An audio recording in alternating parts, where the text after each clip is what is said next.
Alan, you're going to go around with the mic, other mic. Sorry, get on there. Sorry.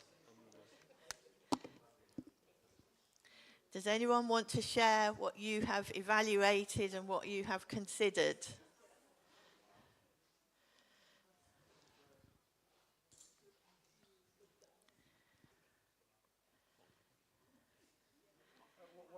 Anyone?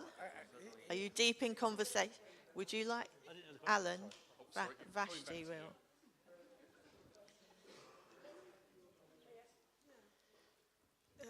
Thank you. I don't know if we got the question or we did the right thing, but we talked about if there was an increase, then there will be need for more people to join the team. Mm-hmm. And then maybe like a training for them to know what to do, so that they are fully equipped on what to do. So Pete gave an example where just even from now begin to identify people who are like open to welcoming people and grab those people and put them in like the welcome. And then another suggestion from Karen was the fact that if, based on what you've just said about evaluation, when we welcome people, put that on the evaluation like a feedback to say, how was the service, what did you observe, what did you enjoy, just so that it will help us to improve on that.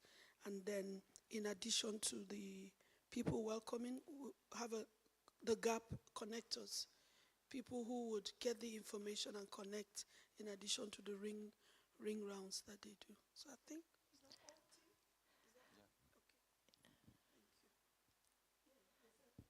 Yeah, great. We were just doing the maths of how many people come on a Sunday, how many of those have children. If they doubled, how many children would we have in that building? We don't actually have the space for them to double and have room for their children. Like in my group, I could have another 6, but that's not doubling. In youth is already full to overflowing. So where would we put them?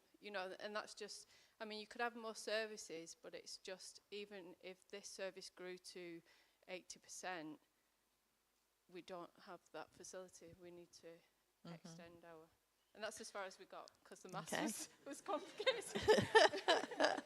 Isn't it exciting to know that Pastors Mark and Simone have some plans? We were speaking about how we could sort of preempt some of the issues that you'd mentioned, especially in terms of communication styles. So the way that people communicate these days is very sort of quick, and they want to be able to just read it back in their own time.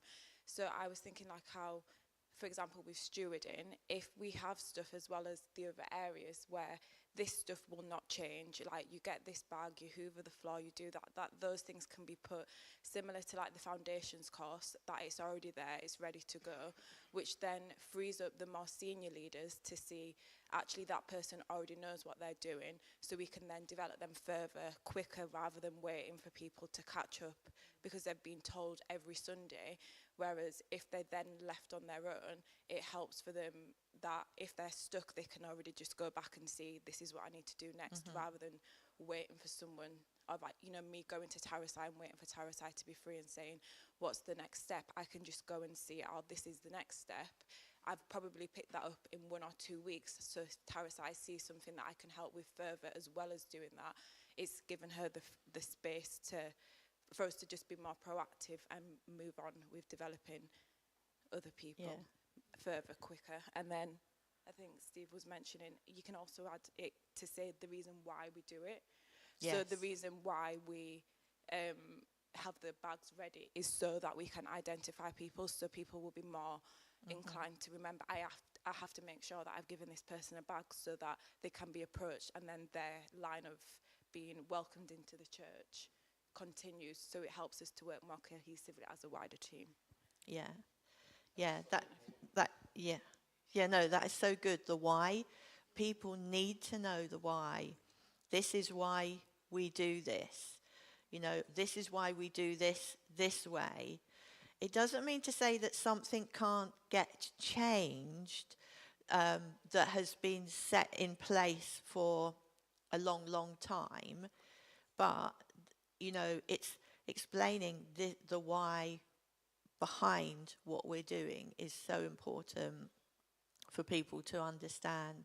And I like the whole, you know, having things written down. So there's a number of things we haven't talked about. Writing down the expectations. I know when I would do the interviews for the children's ministry, I gave everybody a sheet that had this is what we expect from you. So it said what time to arrive, what time to leave, you know, how to dress, because in children's ministry you have to think about, you don't want a too low top, and men these days have trousers that fall down. I'm sorry, but you know, if you're crouching down, you need to think about that. You know, there's all kinds of things that, you know, but every team should have a set of expectations. Yeah. So on our group, we evaluated family care. We've decided, this was planned before Rachel, myself, and Enoch, we had this in plan, but Fiona also, what's the word? Also confirmed it.